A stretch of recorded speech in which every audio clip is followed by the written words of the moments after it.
Bien le bonsoir. Bienvenue. On est dimanche et qui dit dimanche dit thread d'horreur sur ma chaîne YouTube exactement. On se retrouve pour notre rendez-vous hebdomadaire, mes pépites préférées, attention. Et je suis très heureuse de vous retrouver parce que j'ai lu vos commentaires de la semaine dernière qui disaient que le son était incroyable. Merci. Franchement, ça me fait grave chaud au cœur parce que bon voilà, j'ai toujours envie que ça soit parfait pour vous, vraiment le plus agréable possible pour vous, et le fait que vous ayez apprécié ça. J'étais comme ça devant mon écran, avec un sourire béat. Merci pour vos retours positifs, on essaye de s'améliorer de plus en plus, donc ça me fait trop plaisir que le son vous plaise. Je vous ai sélectionné 4 histoires que vous m'avez gentiment envoyées sur mon adresse mail qui s'affiche juste ici, cam.témoignage@gmail.com. Pourquoi 4? Parce que elles sont pas très longues les histoires, du coup le thread d'horreur serait court, et je sais que déjà vous l'attendez, et s'il est court et que ça passe trop vite, vous serez frustré. Voilà, moi je veux que votre semaine se passe au mieux, je ne veux pas de frustration. Je ne sais pas vous, mais moi les allergies sont revenues de plus belle, c'est une catastrophe. Il me faut des antihistaminiques, sinon ça va pas le faire. J'espère que vous êtes prêts, j'espère que vous avez passé une très bonne semaine et que du coup vous êtes parés pour attaquer la semaine qui nous attend. Et c'est parti pour la première histoire. Ma belle-mère est une sorcière. Père Castor, raconte-nous une histoire. Coucou Cam, j'espère que tu vas bien. Je suis désolée du pavé, mais pour comprendre l'histoire, il fallait que je te raconte bien en détail.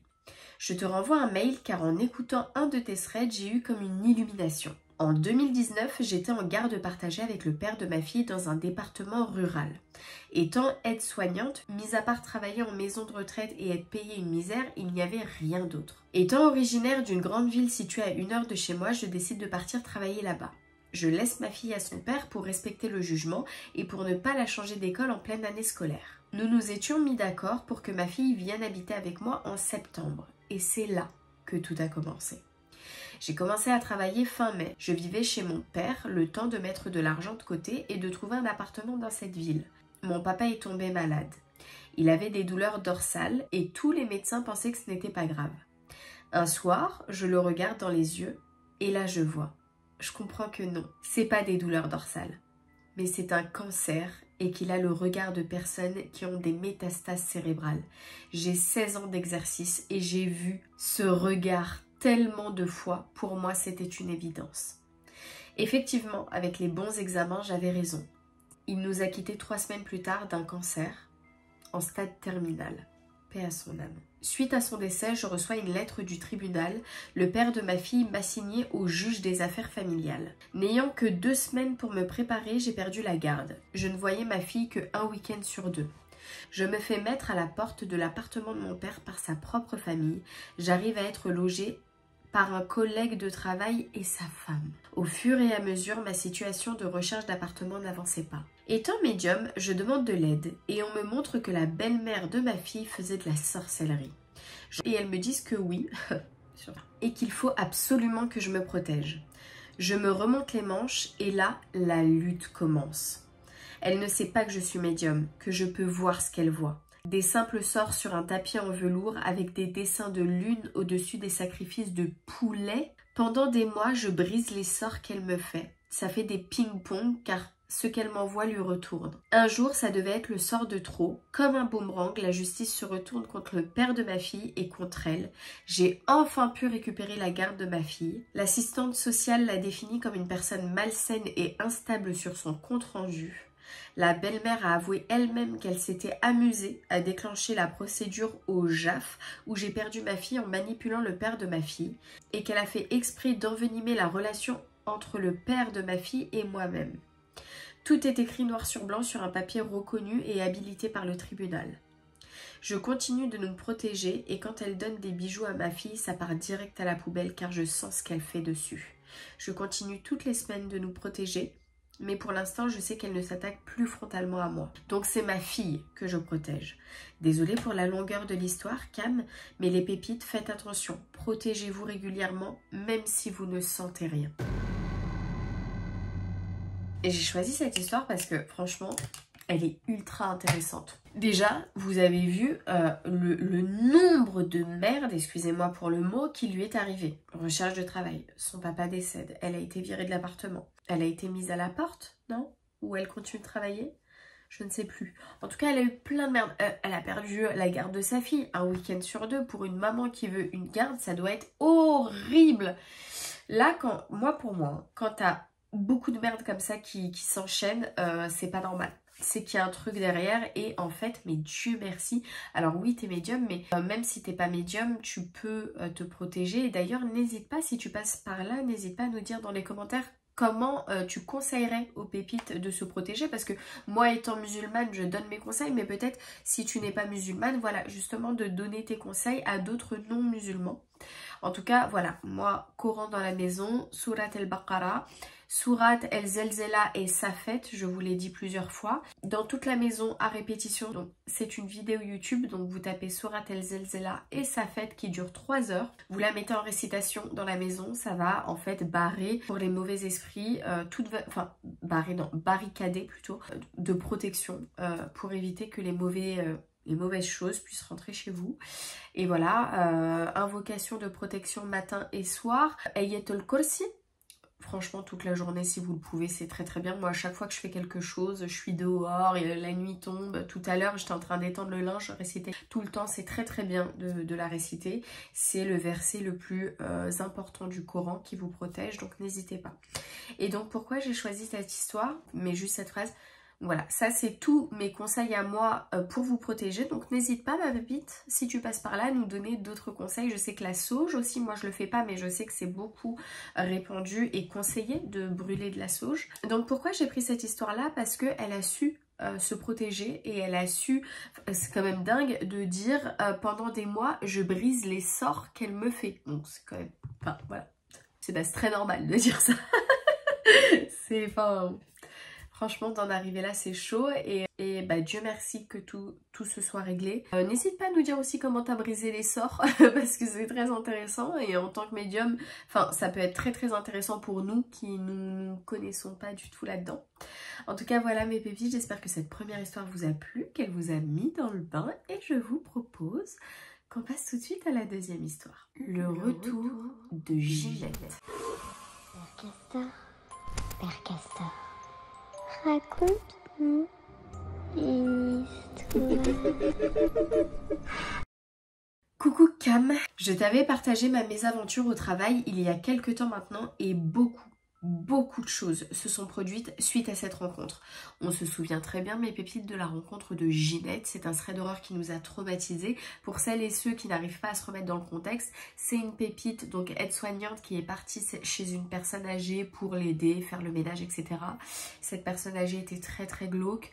Elle disait des trucs très bizarres. La maison était très glauque avec des babioles très bizarres, des poupées. Enfin bref. Si vous n'avez pas vu ce thread d'horreur là, je vais essayer de vous mettre le lien. Allez le regarder parce que, waouh, thread d'horreur, enfin, cette histoire nous a traumatisés. Donc bon, il y a une suite à cette histoire. Tout d'abord, plus aucune de mes collègues est retournée chez cette dame car beaucoup trop de problèmes avec elle. Ça ne m'étonne pas. Maintenant, rentrons dans le vif du sujet. Après ma rencontre avec Ginette, j'ai eu plusieurs soucis lors des interventions et dont une qui me rendra handicapée. Au mois de septembre l'année dernière, j'apprends que je suis enceinte de mon deuxième enfant. On est vraiment très heureux avec mon mari, mais plusieurs interrogations. Vais-je pouvoir m'occuper comme il faut de mon bébé? Mais les médecins et sages-femmes me disent que je ne devrais pas m'inquiéter. L'instinct maternel fait qu'on trouve des solutions pour que bébé ne soit pas en danger. Ma grossesse se passe relativement bien en m'occupant à plein temps de ma première fille qui cette année a 6 ans. Mais elle a de plus en plus du mal à dormir la nuit et moi aussi des cauchemars à répétition de Ginette. Je me revois dans sa maison. Je sens l'odeur de chez elle, comme si j'y étais vraiment. Et ma fille hurle souvent la nuit et quand je vais la voir pour la rassurer, elle me dit « Une dame m'observe, elle me fait peur ». Je n'y prête pas attention tout de suite, mais à chaque fois que je rêve de Ginette, le scénario est le même et ma fille hurle systématiquement. Les mois passent, fin décembre avant Noël, on a rendez-vous pour savoir si bébé est une fille ou un garçon.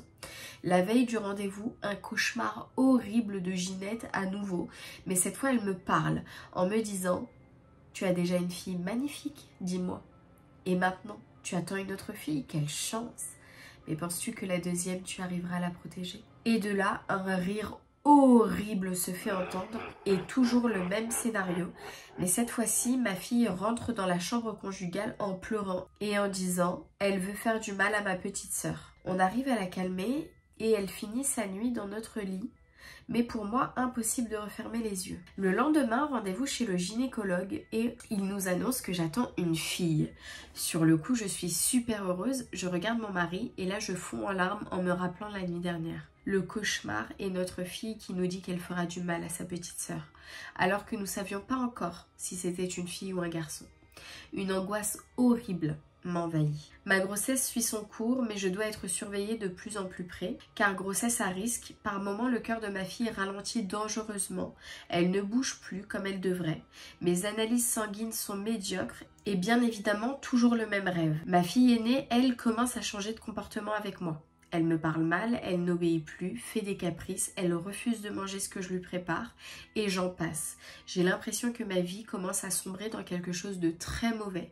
Et avec mon mari, des tensions apparaissent alors qu'on a toujours été très fusionnels. Je vis un réel cauchemar éveillé, je ne sais plus quoi faire ou vers qui me tourner. Quelques jours avant mon accouchement, je rêve que l'accouchement se passe mal et que ma fille ne survit pas.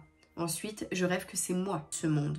Je ne dors presque plus, j'ai peur de m'endormir, de faire ces cauchemars encore et encore. 2 jours avant mon accouchement, nous sommes à table, tous les trois. Et là, ma fille me regarde et me dit « Tu sais maman, demain tu seras à l'hôpital parce que ma petite sœur viendra. » Alors je lui réponds calmement que personne ne peut savoir quand elle décidera de venir au monde. Et de là, elle me répond « J'aimerais bien aller à l'église avec toi pour pouvoir allumer des bougies et faire une petite prière pour toutes les personnes qui sont parties au ciel. » De là, c'est comme si dans ma tête, j'ai eu une révélation en me disant « Mais pourquoi je n'y ai pas pensé plus tôt ?» J'ai commencé à prier, nous sommes allés à l'église et j'ai repris mon chapelet qui maintenant ne me quitte plus. 2 jours plus tard, effectivement, j'ai dû me rendre aux urgences maternité car j'ai des contractions énormes et on m'annonce que je suis bien en travail et que je suis ouverte à 5.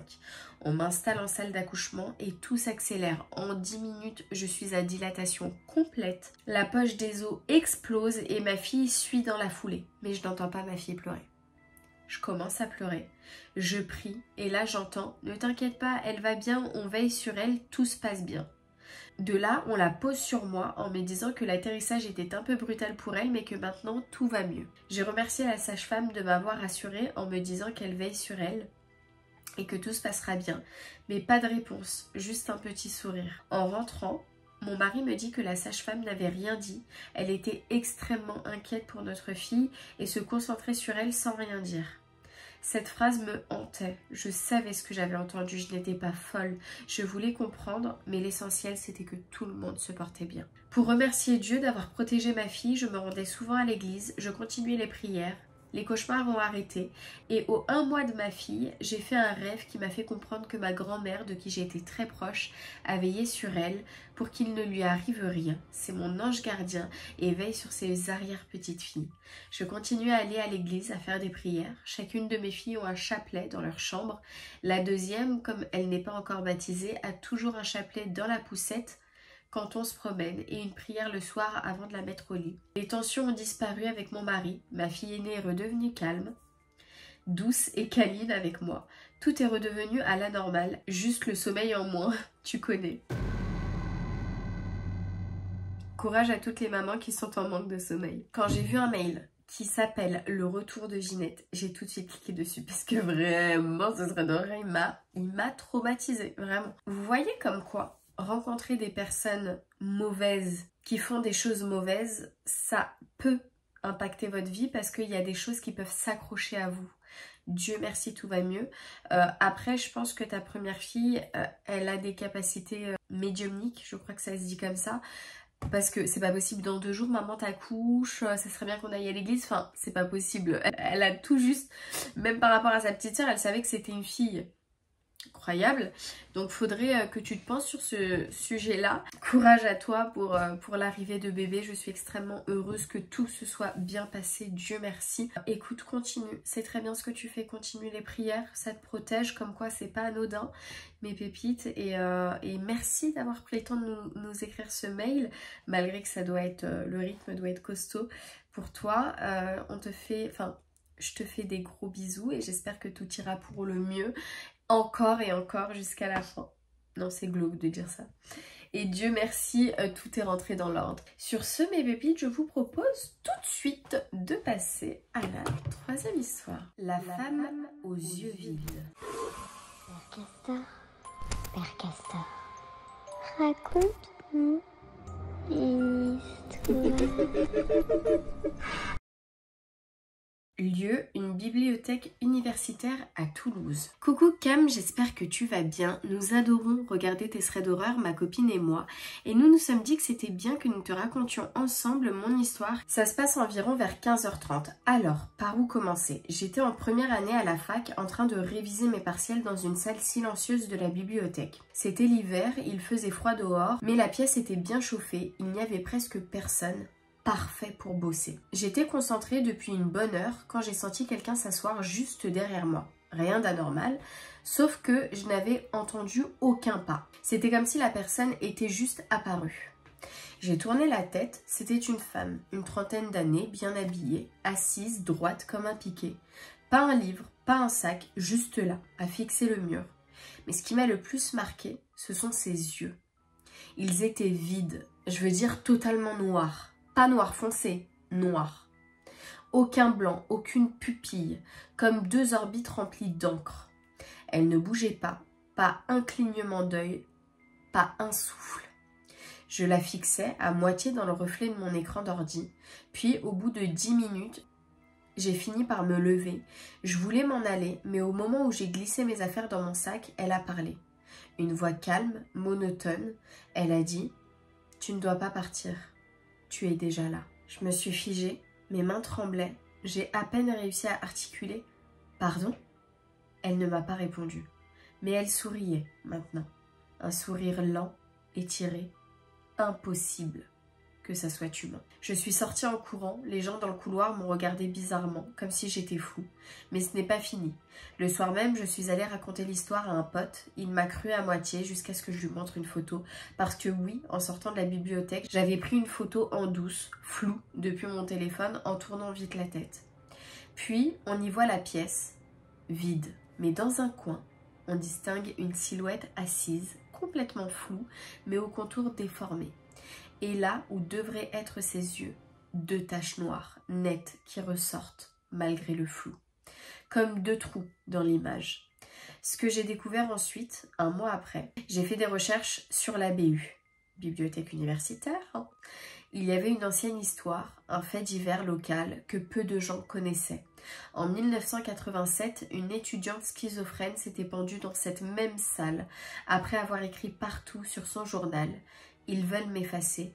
Je suis déjà morte, mais je n'ai pas disparu. » Certains disent qu'elle est restée là, figée entre deux mondes, piégée, dans une boucle où elle ne sait pas qu'elle est morte. Je n'ai plus jamais mis les pieds dans cette bibliothèque, mais parfois, depuis ce jour, je croise des inconnus dans la rue qui me fixent longtemps, trop longtemps. Et j'ai remarqué une chose, leurs yeux. À certains moments, ils me semblent un peu trop noirs. Voilà, j'avoue que mon histoire fait flipper et ça a été très dur de te l'écrire au vu de mes ressentis qui restent toujours dans ma tête. Cette histoire reste et restera gravée dans ma mémoire malheureusement. Merci infiniment pour ton histoire. Franchement, je vais pas te mentir, j'ai eu un doute au moment où tu as commencé à dire je croise depuis des inconnus avec des yeux bizarres et tout. Je dis non, c'est trop gros. N'hésitez pas, mes pépites, à me dire ce que vous avez pensé. Est-ce que vous y croyez ou pas? C'est vrai que c'est quand même gros, mais on va pas se mentir. Même moi, j'ai vécu des trucs, donc on va pas parler. Écoute, moi, ce que je trouve bizarre, peut-être tu peux nous l'expliquer dans les commentaires, c'est que tu regardes dans le reflet de ton ordi. Sauf que dans le reflet de ton ordi qui est déjà noir, comment tu as pu voir qu'elle avait des yeux noirs? C'est ça ce que je me pose, tu vois, comme question. Et on aurait bien aimé avoir la photo, si tu l'as, parce que tu me l'as pas envoyée, pour juste voir, voilà. Enfin, je sais pas, pour prouver un petit peu tes dires, ça m'aurait plu d'avoir la photo, j'y aurais cru direct. En tout cas, voilà, si l'histoire est fausse, c'est dommage. Parce qu'ici, on raconte que des histoires vraies, mais par contre, si l'histoire est vraie, elle est ouf, vraiment. Mes pépites, je vous propose qu'on passe tout de suite à la dernière histoire, qui est une histoire d'une personne que je connais, que j'ai croisée plusieurs fois à des événements Sephora, et qui m'a dit, il faut vraiment que je t'écrive mon histoire parce qu'elle est bizarre et tout. Du coup, je suis très pressée de savoir ce que cette personne a à nous raconter. C'est parti pour la 4e et dernière histoire. Des cauchemars à l'envers. Père Castor, raconte-nous une histoire. Hello Cam, j'espère que tu vas bien ainsi que toute ta famille. Je suis Joanne, on s'est rencontrés 2 fois sur un événement Sephora et le dernier pour la fête des mères. Je t'écris ce mail que je dois faire depuis des semaines pour te raconter ce que j'ai vécu. Je commence. Je suis une personne qui fait énormément de rêves et de cauchemars. Je rêve de belles choses réelles et je cauchemarde de choses réelles aussi. Bien que cela ne me fasse pas réellement peur, cela inclut souvent des gens de mon entourage. Je ne vais jamais rêver de choses fantastiques ou de fantômes ou de méchants loups-garous. C'était en février 2022, je suis paisiblement en train de dormir et je fais un cauchemar. Ou plutôt ce que je pensais l'être. Je rêve de l'enterrement de mon grand-père maternel, du cercueil dans l'église à moitié ouvert, tu sais, comme ceux aux États-Unis. Je rêve que la morgue n'avait pas fait le maquillage de cérémonie et qu'on a dû s'en occuper nous-mêmes avant l'arrivée des gens. Je me souviens de la disposition des membres de ma famille, grand-mère, oncle, ma mère, ma soeur, mon petit frère. Je suis restée bloquée dans ce cauchemar un long moment. Je n'arrivais pas à m'en réveiller. C'était la première fois que ça m'arrivait. J'arrivais à me voir d'un point de vue extérieur et j'essayais de toutes mes forces de bouger et de me réveiller, mais en vain.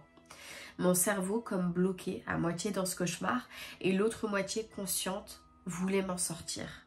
Une fois réveillée et sortie, je me suis mis directement à pleurer. Crise d'angoisse, je n'arrivais plus à respirer, à parler, rien. Il faut savoir que mon grand-père n'a pas de soucis de santé et qu'il va très bien.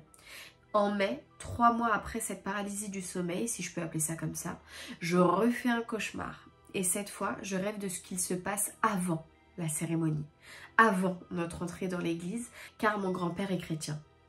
Je rêve que je marchais vers l'église en me dirigeant vers l'entrée. J'aperçois mon grand-père, debout, bien habillé, souriant, et je me mets à courir vers lui et à le prendre dans mes bras. Mais là, il disparaît en fumée.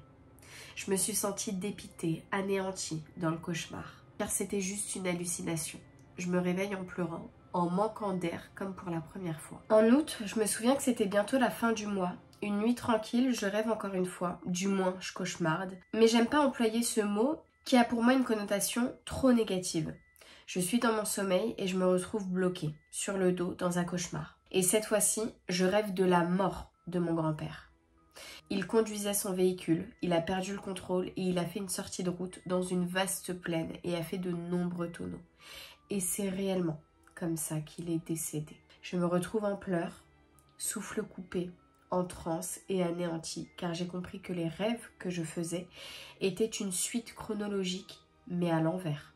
Je ne sais toujours pas quoi en penser, car comme dit plus haut, je fais beaucoup de rêves et beaucoup de cauchemars, ce qui est fatigant, car à une période de ma vie, je ne savais même plus ce qui était vrai ou ce qui était fictif.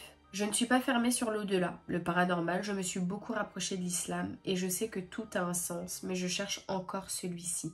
Je ne sais pas si une pépite a déjà vécu quelque chose de similaire ou même si toi tu l'as déjà vécu. Je pourrais te raconter de nombreuses choses qui me sont arrivées avec des rêves et des cauchemars, mais je le ferai dans un prochain mail. En te souhaitant une agréable soirée, je t'embrasse fort, prends soin de toi, Jo. Merci infiniment d'avoir pris le temps de m'écrire ton histoire. C'est pas facile de déjà d'écrire, on va pas se mytho, et surtout de se replonger dans ce qu'on vit. C'est ouf ce que tu nous racontes. Là, tu es en train de dire que tu as vécu.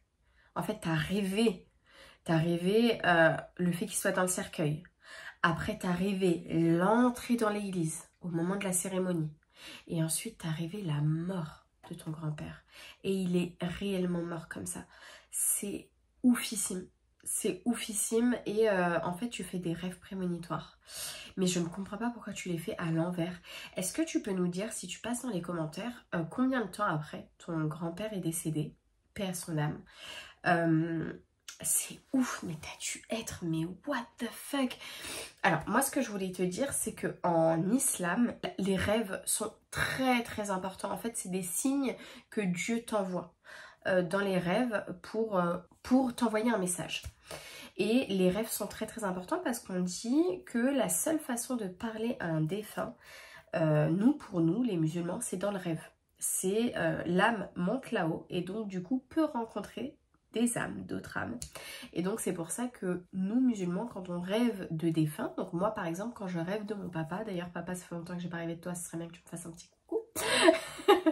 En fait j'estime que c'est réellement son âme que j'ai rencontrée. Donc malgré le fait que t'aies pris dans tes bras ton grand-père, pour moi dans ce deuxième rêve, juste en face de l'église, il t'a vraiment câliné. Il est vraiment venu te faire un gros câlin. En tout cas, ce que tu vis c'est ouf. N'hésite pas à nous raconter les autres rêves prémonitoires du coup que tu as fait, parce que c'est clairement des rêves prémonitoires. Essaye de te renseigner aussi sur les rêves lucides, parce que je trouve que t'en fais énormément, parce que tu te rends compte que tu rêves, mais tu n'arrives pas à sortir de ton rêve. Moi, pour moi, c'est un petit peu... Enfin, renseigne-toi là-dessus, parce que je pense que tu pourrais développer des capacités encore plus énormes que ce que tu as. Déjà, ce que tu as, c'est ouf. Tu m'étonnes, ça doit être fatigant. Enfin, tu rêves de la réalité qui se passe plus tard, mais en saccadé. Oh là là, c'est dingue ce que tu vis. Ça serait hyper intéressant de t'inviter sur un live Twitch en septembre quand ça sortira. Inch'Allah. Je dis Inch'Allah, les doigts croisés, tout va bien. N'hésite pas à me dire si tu serais intéressé pour ça. Franchement, ça serait ouf. Et n'hésitez pas, mes pépites, à nous dire en commentaire si vous êtes concernés par les rêves lucides, si vous y connaissez.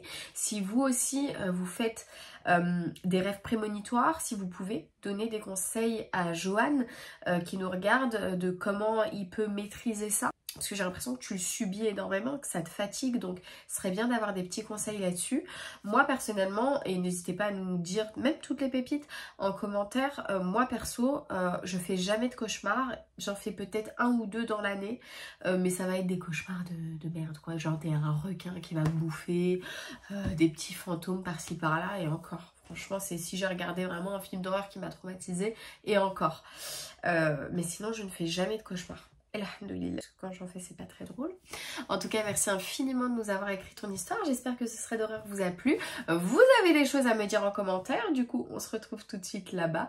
Sur ce, je vous souhaite une agréable semaine. J'espère que tout va bien se passer pour vous. Et on se retrouve la semaine prochaine pour un autre thread d'horreur. D'ici là, portez-vous bien et surtout, ne regarde pas derrière toi. Ring around.